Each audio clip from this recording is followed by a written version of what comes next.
Hay momentos en la astronomía que han transformado nuestra comprensión de los cielos. Descubre las leyes del movimiento de los planetas. Destellos de inspiración desde el firmamento.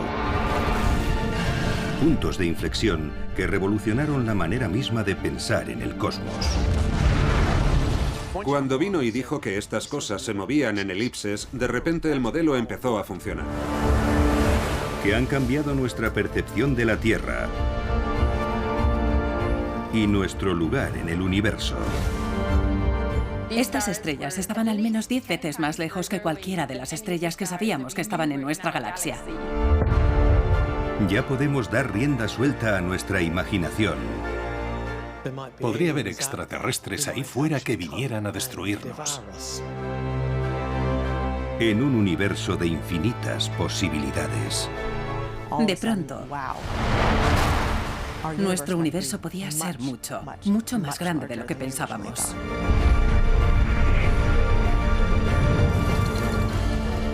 Esta es la historia de la obsesión de la humanidad por el cielo y del sentido del universo para nuestros antepasados. La historia de cómo pasamos de un mundo regido por seres sobrenaturales al cosmos descubierto por la astronomía científica. De cómo vemos otros mundos y buscamos el lugar que nos corresponde entre ellos. Esta es la historia de nuestros cielos ancestrales. Cielos ancestrales.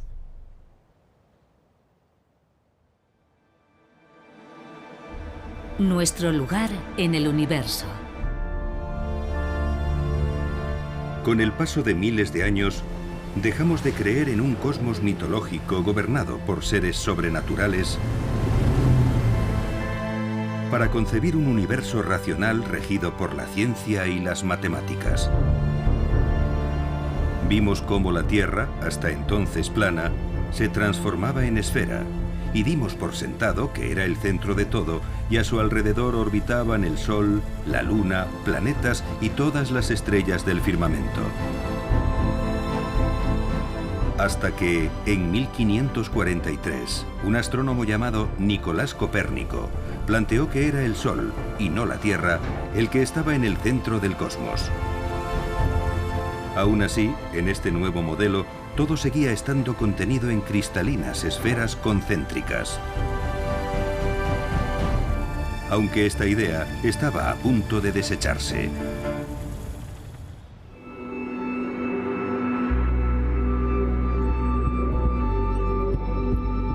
En 1577, un gran cometa pasó muy cerca de la Tierra. Permaneció en el cielo más de 2 meses. La importancia del cometa de 1577 es que tenemos observaciones de él en todo el mundo. Perú, Japón, Italia, Turquía, y por tanto se puede fijar ese fenómeno en el tiempo. Se pensaba que los cometas eran grandes bolas de fuego, y en las distintas culturas se contaban leyendas que los describían como criaturas fabulosas. Los pueblos aborígenes australianos pensaban que era el temible espíritu maligno de la serpiente arco iris. Otras culturas imaginaban que los cometas eran dragones con aliento de fuego. En la mayoría de los casos se consideraban señales de mal augurio que traían mala suerte. Pero el gran cometa de 1577 haría posible una de las mayores transformaciones de la astronomía en 1400 años.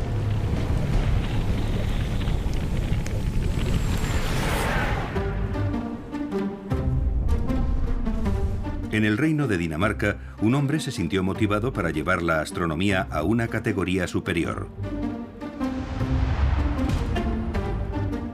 Observador heterodoxo del firmamento, llevaba una nariz de metal en sustitución de la auténtica que le habían cercenado en un duelo. Vivía en un castillo y hasta tenía su bufón particular. Aquel hombre se llamaba Tycho Brahe. Tycho Brahe era el astrólogo del rey de Dinamarca. Y por tanto, la exigencia de precisión era máxima. En aquella época, astrología y astronomía todavía eran inseparables, y se pensaba que el conocimiento sobre el funcionamiento de los cielos ayudaba a predecir acontecimientos en la Tierra. Brahe necesitaba entender cómo funcionaba el universo para ser más preciso en sus predicciones astrológicas. De manera que también fue muy conocido como astrónomo. En astronomía, como en todo lo demás, Brahe no hacía las cosas a medias. Tycho Brahe establece el mayor observatorio del mundo en su isla de Ven. Creo que es el 1% del presupuesto operativo de la corona de Dinamarca lo que se destina a financiar la isla de Tycho. Con los fondos casi ilimitados que le brinda el rey de Dinamarca, Brahe se pone manos a la obra y llena su observatorio con los instrumentos astronómicos más avanzados de la época. Son instrumentos anteriores al telescopio. Construye sextantes y cuadrantes gigantescos, cuyo manejo y el registro de los datos requieren el trabajo de varias personas. Los instrumentos que inventa le permiten medir con mayor precisión que nunca las posiciones de planetas y estrellas en el cielo nocturno. Pero a Brahe no le interesaban solamente los planetas y las estrellas. De hecho, se fijó en otra cosa que iba a cambiar para siempre nuestra percepción del universo.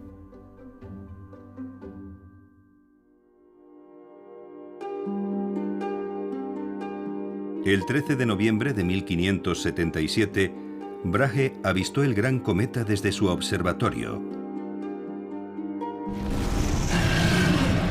y se propuso determinar su trayectoria. Sus cálculos indicaban que el gran cometa estaba atravesando la órbita de Venus. Pero de acuerdo con el saber aceptado, esto no sería posible. En esa época se pensaba que todo lo que había en el cosmos estaba contenido en esferas cristalinas concéntricas. La idea de las esferas cristalinas no era una simple metáfora para la época. Creían que esas esferas de cristal existían. Brahe razonó que no habría sido posible para el cometa seguir esa trayectoria. Las esferas cristalinas tenían que haberlo detenido en su avance. Se dio cuenta de que la única posibilidad de que el gran cometa siguiera esa trayectoria era que las esferas cristalinas no existían. En efecto, según la interpretación de Tycho, hace añicos esas esferas cristalinas.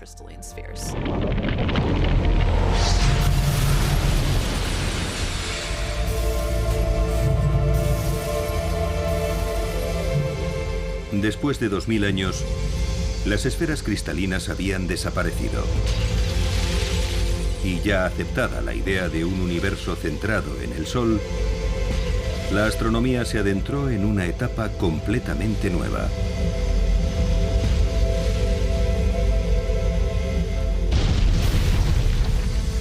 Sin embargo, aún persistía una idea ancestral. La creencia de que todo lo que había en el cielo se movía en círculos perfectos.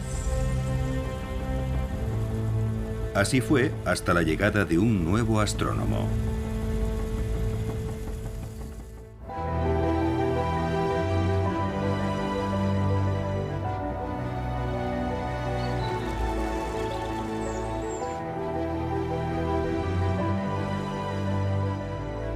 Johannes Kepler era un astrónomo y matemático alemán que trabajaba en Praga. Haber presenciado de niño el gran cometa de 1577 le había motivado para estudiar astronomía. Kepler creía que Dios era el creador del universo y que observando los movimientos de las estrellas y los planetas se podía vislumbrar cómo discurriría el plan divino. Decidió que había que desechar toda la astrología clásica y medieval y empezar desde el principio con una astrología nueva y reformada que estuviera basada por completo en la observación empírica. La mayoría de los astrónomos aún pensaban que todo en el universo se movía en círculos perfectos. Pero esta teoría no explicaba la forma de moverse los planetas en el cielo que observábamos. Durante más de 1500 años habían utilizado el concepto llamado epiciclo, según el cual los planetas se movían en órbitas con forma de lazos en espiral. Durante mucho tiempo la teoría funcionó, a pesar de lo complicada que era, con todos esos epiciclos. Era muy difícil trabajar con ellos. Kepler quería simplificar este modelo del cosmos. En cuanto tuvo acceso a las observaciones de Tycho Brahe, comenzó a recalcular las órbitas de los planetas. La gran contribución de Kepler fue tomar los datos de Tycho Brahe, que eran muy precisos, y ponerse a rehacer los cálculos. Mientras procesaba los datos, Kepler tuvo una idea tan maravillosa por su simplicidad que no podía creer que no se le hubiera ocurrido a nadie antes. Los planetas no se movían en círculos, sino en elipses. Una órbita elíptica se obtiene tomando una órbita circular y aplastándola queda más ahuevada.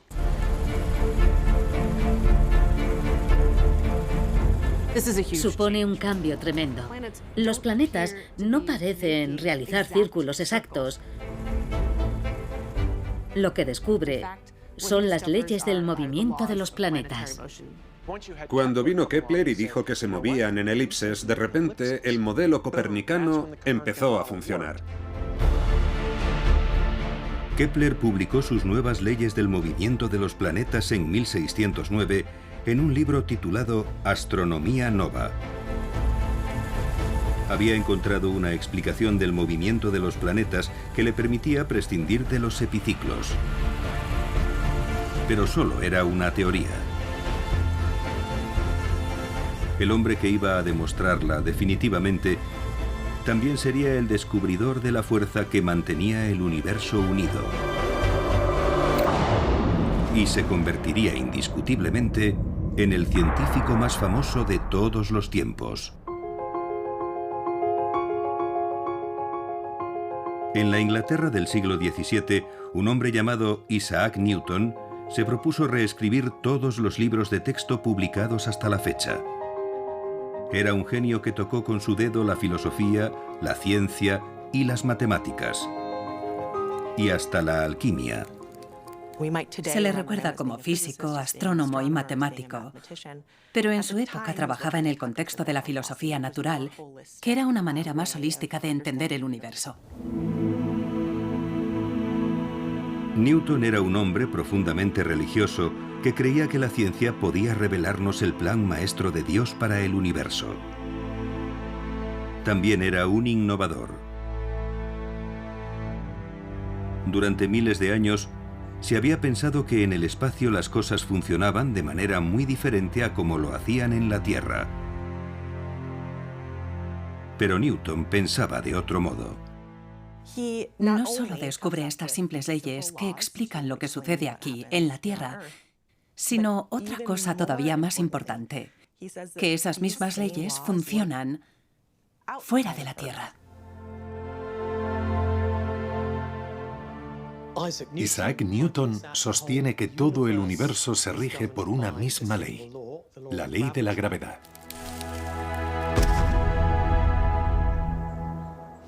La gravedad es una de las 4 fuerzas fundamentales de la naturaleza y es la fuerza de atracción que ejercen entre sí los objetos que tienen masa. Newton necesitaba encontrar la manera de demostrar su teoría de que la gravedad funciona del mismo modo en cualquier parte del universo. Y en 1680 llegó del espacio exterior la prueba de que así era. El cometa era muy luminoso y podía verse a pleno día. Fue motivo de polémica en el Círculo de Newton, porque habían visto pasar un cometa en 1680 y después otro en 1681, y se planteaban si era el mismo cometa o eran 2 distintos. Newton se dio cuenta de que su teoría de la gravedad contenía la solución al dilema.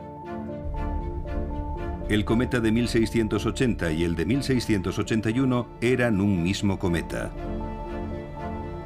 Y argumentó que habría recorrido todo el sistema solar antes de que la fuerza de gravedad del Sol lo obligara a regresar de nuevo. Comprenden que ha viajado alrededor del Sol y está regresando por el otro lado de su órbita. Newton comprendió que la gravedad del Sol había hecho que el cometa trazara una órbita elíptica a través del cosmos. Entonces, la teoría de que los planetas se movían en órbitas elípticas también podría sustentarse en la fuerza de la gravedad. Supongamos que te lanzo una pelota, que sería un planeta recién formado con cierta velocidad inicial. Iría en línea recta hacia ti. Pero si activamos una fuerza de atracción en el centro de la habitación, que sería la fuerza de la gravedad del Sol, el nuevo planeta ya no iría hacia ti en línea recta, ni tampoco se dirigiría al centro del Sol. Se movería formando una curva elíptica. La gravedad impulsaba las órbitas elípticas y era el pegamento que mantenía el universo unido. Por fin teníamos un modelo preciso de nuestro sistema solar. Bueno, casi. Pero antes de ampliar un poco más nuestro conocimiento del firmamento, quedaba por resolver un problema en la Tierra.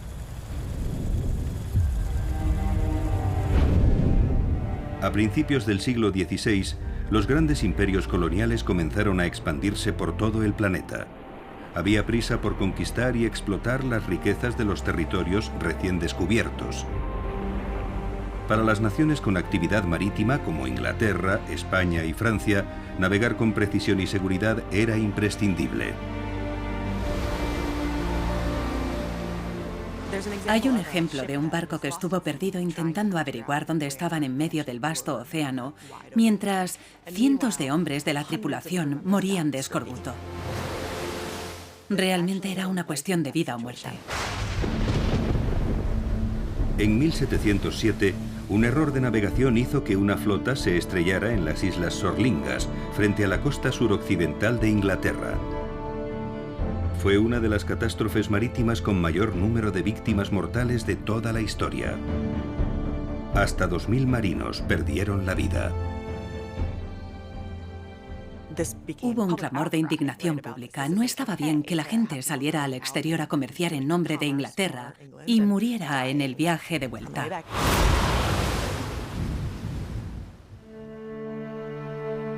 Aunque los navegantes podían utilizar el sol y las estrellas como brújula, no era suficiente para saber en qué dirección viajaban. Determinar su posición exacta era un problema. Guiándose por la estrella polar podían establecer la latitud, es decir, su posición norte o sur. De noche se mide la distancia desde el horizonte hasta la estrella polar y ese valor con una diferencia de 1 grado sería la latitud. Pero para señalar su posición exacta, los navegantes también necesitaban saber la longitud, su posición este u oeste. Esto era prácticamente imposible. Porque como la Tierra está rotando, no hay ninguna característica que te permita diferenciar el este del oeste, por lo que tienes que inventar una y establecer de manera arbitraria que en cierto lugar hay 0 grados de longitud. Puedes hacerlo, pero en cuanto te alejas de ahí, se vuelve muy complicado saber exactamente en qué longitud estás.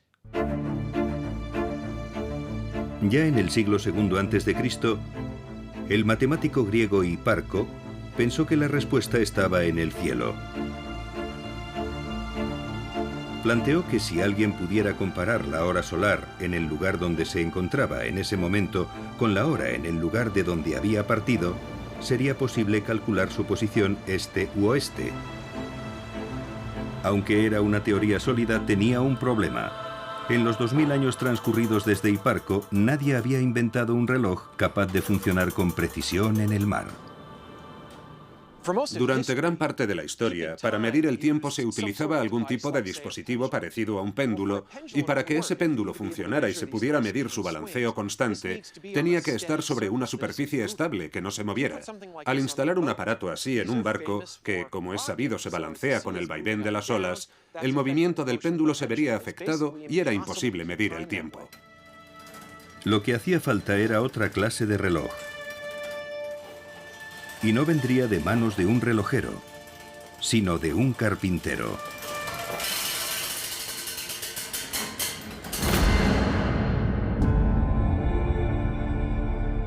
En 1714, ante la presión creciente de la comunidad marítima, el gobierno británico aprobó una ley llamada Ley de la Longitud. Ofrecían una recompensa equivalente a 2 millones de dólares actuales a quien fuera capaz de resolver el problema de calcular la longitud en el mar. John Harrison era un ebanista del norte de Inglaterra a quien le apasionaba la reparación de relojes y vio una oportunidad de rentabilizar su afición. Se propuso diseñar un reloj marino. Estaba convencido de que sería el más exacto que el mundo había conocido. Aquí a mi izquierda está el reloj marino de John Harrison, el llamado H1. Presenta una serie de innovaciones ideadas por el propio Harrison. En lugar de un péndulo tiene estas maravillosas pesas. Y todo lo que afecte a una afectará a la otra en sentido contrario, y por tanto todo error causado por movimientos será neutralizado entre ambas. El H1 funcionaba en el mar y marcaba la hora con un margen de error de 3 segundos al día, pero Harrison no estaba del todo satisfecho. Se dio cuenta de que en realidad un reloj fijo no era la solución. Así que volvió a la mesa de dibujo. A principios de 1750, empezó a ver la solución en modelos compactos. El reloj inventado finalmente por Harrison fue el H4. Había dado con un diseño que consistía en una rueda volante grande y pesada que oscilaba a gran velocidad. Su razonamiento era que, como el barco en cierto modo se movía bastante despacio, un sistema de alta energía con un movimiento tan rápido no se vería afectado por la clase de movimientos que afectaban a un barco. El prototipo H4 de Harrison se puso a prueba en 1764 y funcionó. Por fin teníamos la tecnología necesaria para medir el tiempo que nos marcaba el sol y podíamos calcular la longitud en el mar.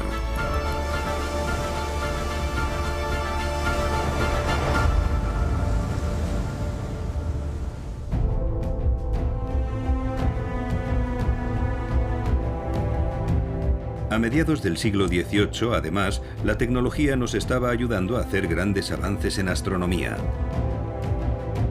Desde la invención del telescopio, habíamos podido explorar cada vez más el cosmos. El telescopio es el primer instrumento científico que funciona como extensión de los sentidos humanos. Y a medida que el telescopio fue aumentando de precisión y tamaño, nos descubrió más y más cosas de nuestro sistema solar. William Herschel nació en Alemania, pero viajó a Inglaterra para dedicarse a la música. Se mudó a la ciudad de Bath, donde también desarrolló un profundo interés por la astronomía. Trabajaba y colaboraba con su hermana Caroline, quien también llegó a ser una distinguida astrónoma.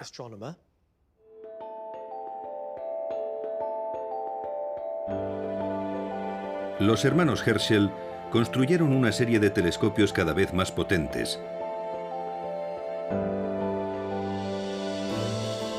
Y con ellos observaron y catalogaron meticulosamente miles de estrellas. En 1781, mientras contemplaba el cielo nocturno, William reparó en un objeto que llamó su atención.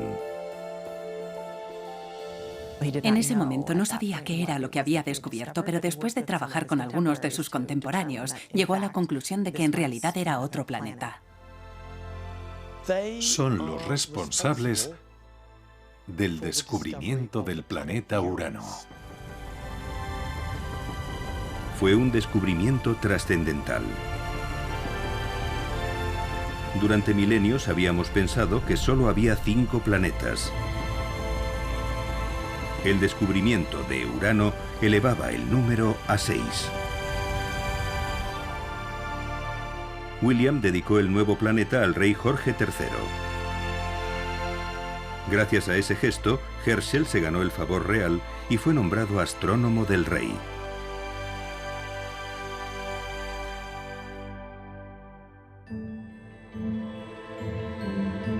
Lo que significaba que Herschel ya podía disponer de la libertad y fondos necesarios para construir telescopios mayores y mejores. Y en 1789 concluyó el telescopio que habría de ser su mayor logro. Esta es la última pieza que queda del telescopio más grande de Herschel, un reflector de 12 metros de longitud que se construyó entre 1785 y 1789. En este extremo de aquí estaría el espejo que él mismo diseñó y pulió, a lo cual debió de dedicar muchas horas de trabajo. Toda la estructura iba apoyada en un gran armazón de madera que giraba sobre unos rodamientos para que se pudiera apuntar el telescopio hacia cualquier punto en el cielo. Era el telescopio más grande del mundo en su época. Cuando Herschel apuntó este telescopio gigante hacia el firmamento, hizo nuevos descubrimientos. La primera vez que usó este telescopio en 1789, descubrió las lunas sexta y séptima de Saturno, Encélado y Mimas. Fue un momento trascendental en la historia de este telescopio. El telescopio de 12 metros se convirtió en símbolo del progreso científico. Dio paso a una nueva era de exploración astronómica. Y cuando empezamos a estudiar el cosmos con un detalle sin precedentes, nuestra imaginación se desbocó. Un efecto directo de la tecnología sobre nuestra capacidad de mirar más allá en el universo y de imaginar cómo se podría viajar por él está en la ciencia ficción.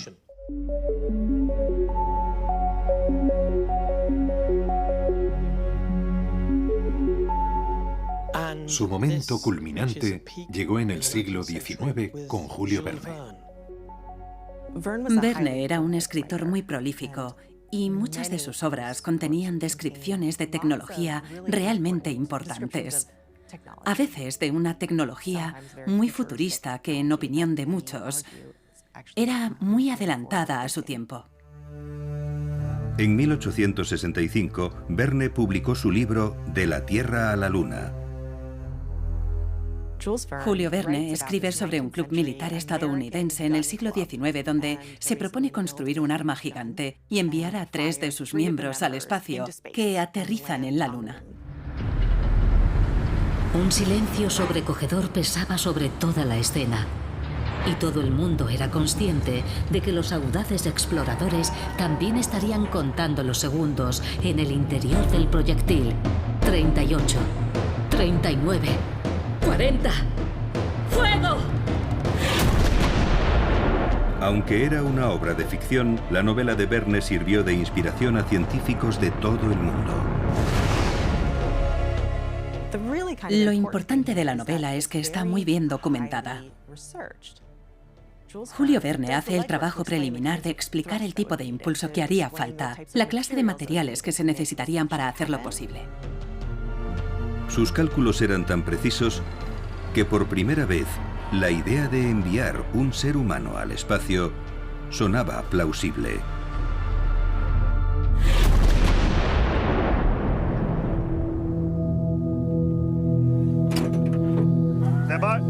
Pero aunque pareciera una teoría sólida, cualquier experto en artillería habría objetado que la realidad no es tan simple. Soy Gary White, pertenezco a la dotación de artillería de Campo 13 Bravo. Esta pieza de artillería que tengo delante es un obús de carro de 75 milímetros M1A1. El rango de estos obuses es de 8,8 kilómetros. Normalmente se consiguen rangos superiores con los obuses que tienen un cañón más largo, ya que permite que el proyectil alcance mayor velocidad y por tanto tenga mayor rango. Para hacer realidad el disparo a la luna de Verne, habría que multiplicar por más de 15 la longitud del cañón descrito en la novela. Teóricamente es posible, pero en la práctica las posibilidades son casi nulas. Y resultó que había algo con lo que Julio Verne no había contado. Las fuerzas de gravedad que experimenta un proyectil al salir disparado del cañón son extremas, como poco. Someter a una persona a la misma presión que un proyectil de artillería al ser disparado no saldría bien. Terminaría con los huesos rotos. Sería su muerte segura.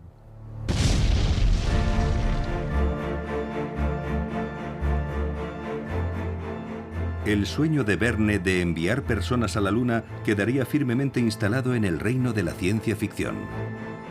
Al menos de momento. Pero las compuertas de la imaginación popular se habían abierto. Y una multitud de escritores y pensadores empezó a soñar con qué, o incluso a quién, se podría encontrar en el espacio.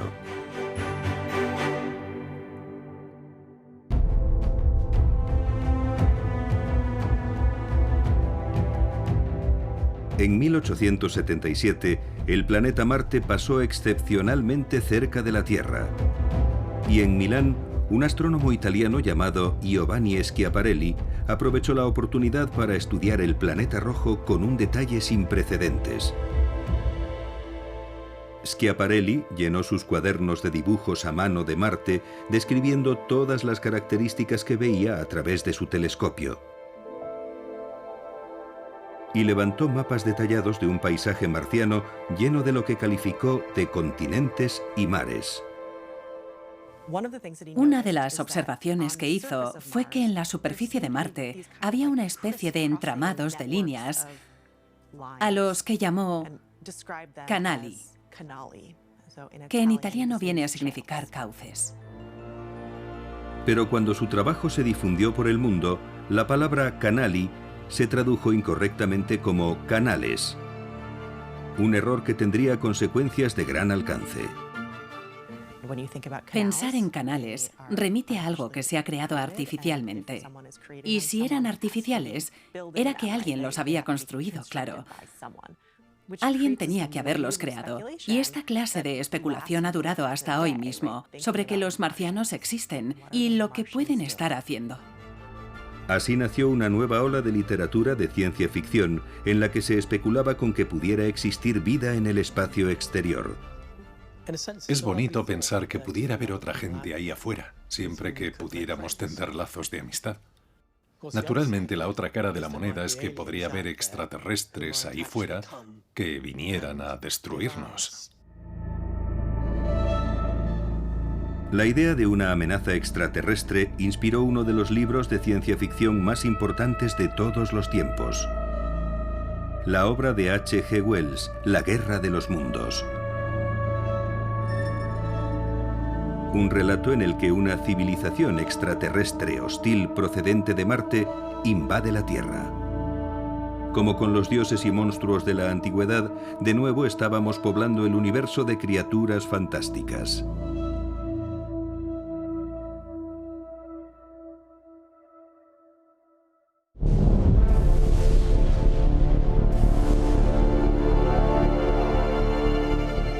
A comienzos del siglo XX, ya sabíamos que nuestra galaxia de la Vía Láctea consistía en miles de millones de estrellas como nuestro propio Sol. Pero aún sabíamos muy poco sobre su forma y tamaño. En 1920 no sabíamos que el universo se extendía más allá de nuestra galaxia. Había un consenso general sobre que el universo consistía en la galaxia de la Vía Láctea y nada más. El propio Albert Einstein pensaba que el universo era finito y que todo lo que contenía siempre había estado en el mismo lugar. Cuando Einstein resolvió sus propias ecuaciones y planteó cómo pensaba que era el universo, era estático. Siempre había sido así. Pero la teoría de la mente científica más brillante de todos los tiempos estaba a punto de ser invalidada por un hombre que vestía hábitos. En la pequeña ciudad de Charleroi, en Bélgica, vivía un sacerdote católico llamado Georges Lemaitre. Había sido ordenado sacerdote en 1923, 7 años después de que Einstein publicara su teoría de la relatividad general. Pero Lemaitre no solo era un hombre religioso, también era un hombre de ciencia. Lemaitre era un teórico, de modo que trabajaba con pluma y papel. Puso un gran empeño en explicar que la Biblia no era un libro astronómico. Cuando Lemaitre, que era un matemático brillante, recalculó él mismo las ecuaciones de Einstein, llegó a una conclusión muy diferente. Lo que Lemaitre nos dejó fue una solución a las ecuaciones de Einstein basadas en la teoría general de la relatividad, que demuestran que el universo estaría expandiéndose. La idea era contraria a siglos de astronomía. El propio Einstein tenía dificultades para creer que podía ser verdad. Lo que hacía falta era demostrarla.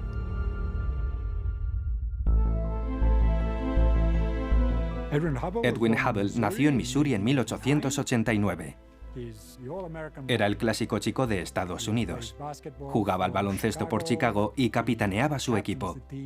Hablaba español. Estudió Derecho y más tarde decidió que quería ser astrónomo. Trabajó en Chicago en el observatorio de Yerkes, que era donde estaba el mayor telescopio refractor de la época, y allí hizo grandes observaciones. Después se trasladó a California, donde usó el telescopio de 100 pulgadas para llevar a cabo el resto de su trabajo.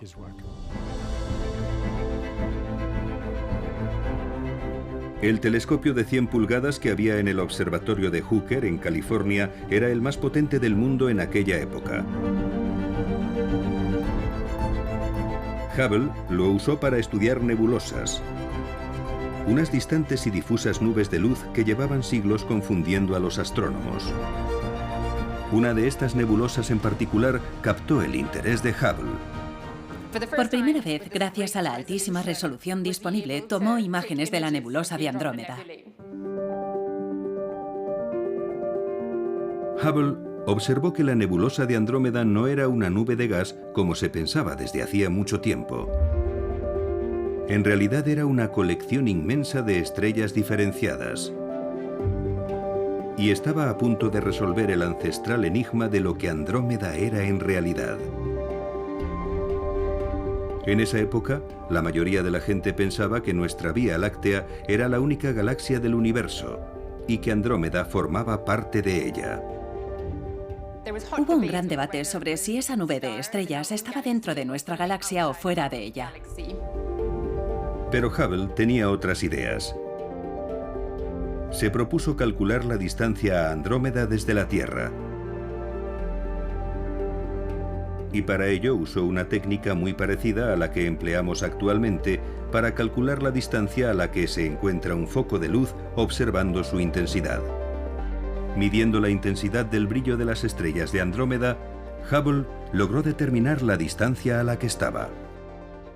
Descubrió que esas estrellas estaban al menos 10 veces más lejos que cualquiera de las estrellas que sabíamos que estaban en nuestra galaxia. Fue un hallazgo increíble para la astronomía. Hubble comprendió que si había sistemas de estrellas fuera de la Vía Láctea, el universo era más grande que nuestra galaxia. Fue una revolución. Que las galaxias, las nebulosas que estaban viendo, fueran en realidad galaxias. Universos insulares las llamaron. Es capaz de demostrar que existen galaxias fuera de la Vía Láctea. Y lo que dice es que nuestro universo podía ser mucho, mucho más grande de lo que pensábamos. Por primera vez teníamos pruebas de que nuestra galaxia no era la única en el universo. De hecho, solo era una entre tantas. Pero Hubble aún no había terminado. Edwin Hubble hizo carrera midiendo el universo con los mejores telescopios fabricados en el mundo. Estudiando galaxias muy distantes de la nuestra, Hubble descubrió que la luz que provenía de ellas parecía roja. Sabía que eso indicaba que se estaban alejando de la Tierra. Un concepto que puede entenderse con mucha claridad, no con la luz,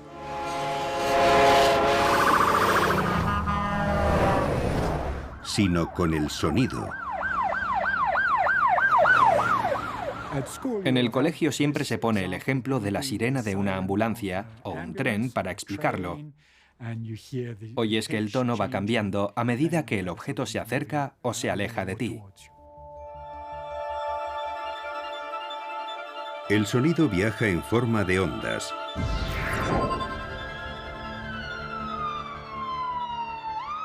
Cuando una ambulancia se acerca a nosotros, la longitud de onda de la sirena se comprime. Pero cuando pasa junto a nosotros y se aleja, la longitud de onda se expande y el tono de la sirena va bajando a medida que la ambulancia se aleja en la distancia. Con la luz pasa exactamente lo mismo. Pensamos en la luz como una onda con una sucesión de crestas y valles, y la distancia entre dos crestas la llamamos longitud de onda. La longitud de onda de la luz determina su color. Una longitud de onda corta se ve azul y una más larga se ve roja. Igual que el sonido, la longitud de onda de la luz va cambiando a medida que se acerca a nosotros o se aleja. Tomemos, por ejemplo, una farola. Si uno echara a correr muy deprisa en dirección a una farola, la luz que verían sus ojos sería azul. Y si se alejara muy deprisa de ella, de espaldas, lógicamente, porque tendría que estar mirándola mientras se aleja, la vería más roja. Pues bien, cuando miramos al universo sucede algo muy parecido. Si las galaxias avanzan hacia nosotros, se verán de color azul. En cambio, si se están alejando, se verán rojas. Fue un momento trascendental para la astronomía. Las galaxias se están alejando. Eso significa que el universo se está expandiendo. Y un universo en expansión lo cambiaba todo. Por primera vez en la historia, supimos que no era estático, sino dinámico. Estábamos más cerca que nunca de comprender cómo se formó el universo.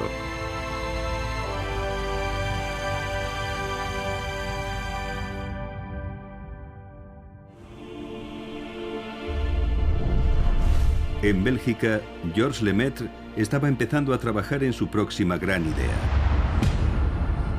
El hecho de que el universo se estuviera expandiendo era la prueba de que sus cálculos matemáticos eran correctos y los de Einstein estaban equivocados. Lemaître era un hombre de ideas audaces. Después de demostrar que el universo se estaba expandiendo, creyó tener una teoría sobre cómo había surgido. Ante un universo que se está expandiendo, es natural preguntarse qué sucedería si diéramos marcha atrás al reloj. Si ahora estaba creciendo, entonces es que era más pequeño en el pasado. Lemaître volvió a sus cálculos y analizó lo que sucedería retrocediendo en el tiempo más y más. Cuanto más retrocedes en el tiempo, ves que las cosas se vuelven cada vez más densas. Lemaître dedujo que si se retrocedía lo suficiente, debió de haber un momento en que la densidad de la materia sería como un átomo. Y ese fue su punto de partida. En aquella época se pensaba que el átomo era la partícula más pequeña del universo. Y Lemaître sugirió que de ese punto concreto habría surgido toda la creación. Lo llamó el átomo primigenio.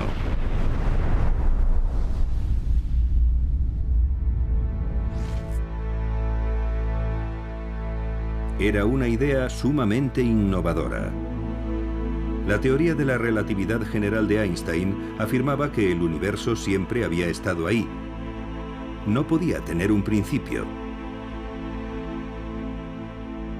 Pero Lemaitre proponía todo lo contrario, que el universo había surgido de un solo punto. En algún momento se expande, explota, estalla, se convierte en el universo que vemos ahora.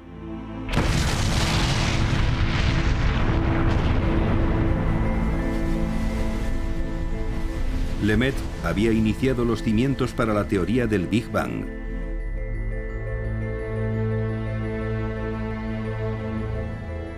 Por primera vez, se nos ofrecía una historia de la creación que no se basaba en la mitología ni en la religión, sino en la ciencia.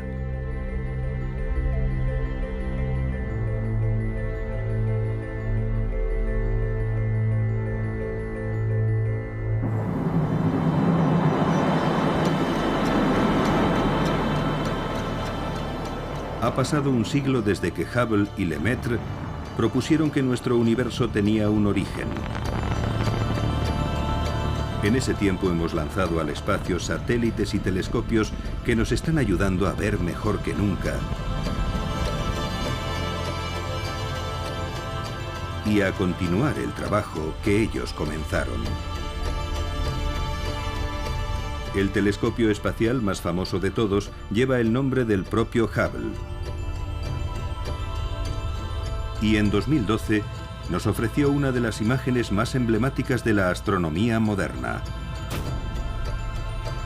Conocida como el campo profundo extremo del Hubble, reveló por primera vez la verdadera extensión de nuestro universo.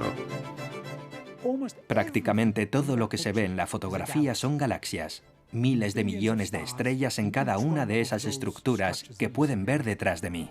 Por ella sabemos que hay decenas de miles de millones de galaxias en el universo. Actualmente calculamos que existen como mínimo 100.000 millones de galaxias en nuestro universo. Algunos piensan que podría haber incluso el doble. Es posiblemente la imagen más profunda del cielo que se ha tomado nunca, y por tanto nos lleva más lejos en la historia de nuestro universo. Y cuanto más lejos miramos en busca de más galaxias, más retrocedemos también en el tiempo, hasta los mismos confines del universo visible. Podemos observar la misma luz primigenia que emitió el universo. Lo llamamos radiación de fondo de microondas y es la energía remanente de lo que pensamos que fue el origen del universo. La radiación de fondo de microondas nos ha servido para calcular la antigüedad que puede tener el universo. Actualmente, según los astrónomos, la edad del universo estaría en torno a los 13.800 millones de años. Eso significa que en las imágenes más profundas que tenemos, estaríamos viendo un universo que se creó hace 13.800 millones de años. Las nuevas tecnologías siguen mejorando nuestra observación y comprensión del universo. En 2019, finalmente logramos una imagen de algo que Albert Einstein fue el primero en predecir: un agujero negro. Pero aún no hemos saciado nuestro afán de conocimiento.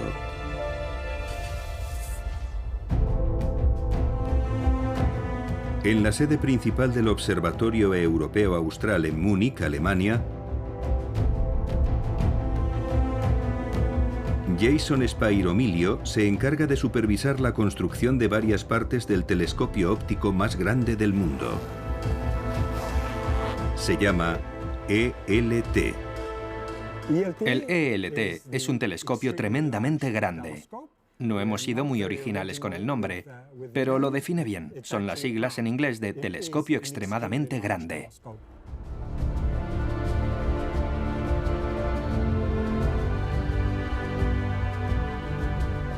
El ELT se está construyendo en la cima de un monte del desierto de Atacama, en Chile. Tienen previsto terminarlo en 2025. El diámetro es de 39 metros.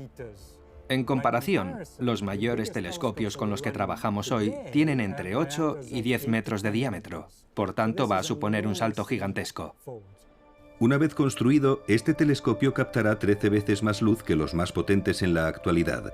y 100 millones de veces más luz de la que es capaz de captar el ojo humano. Spyro Milio está estudiando cómo aprovechar de la mejor forma posible toda esa potencia adicional. Una de las cosas más emocionantes va a ser detectar planetas alrededor de otras estrellas. Y otra, que el ELT podrá ver estrellas de galaxias muy distantes. Se podrá saber su antigüedad, cuántos metales contienen, dónde han estado. De pronto se va a poder registrar de verdad lo que sucede en el interior de las galaxias. Es una máquina increíblemente potente que nos va a permitir profundizar aún más en nuestra comprensión de por qué el universo es como es. Es muy emocionante. Tal vez cueste creer que hubo un tiempo en que pensábamos que la Tierra era plana.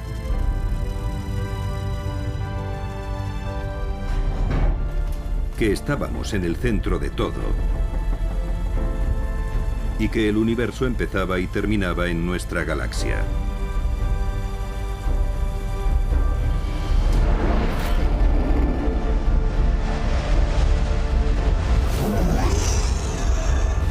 Durante milenios explicamos el firmamento a través de historias de dioses y monstruos.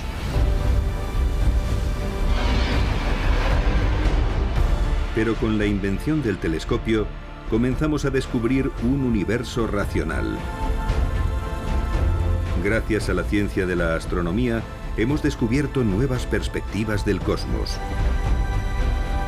Aunque todavía queda mucho por descubrir. Nuestra comprensión del universo todavía es muy incompleta. Todo lo que sabemos de los planetas, las estrellas y los gases solo abarca el 5% del universo visible. El 95% restante sigue siendo en gran medida un misterio. Y hasta que tengamos al fin las respuestas científicas a las grandes preguntas, siempre nos quedará espacio para rellenar con la imaginación.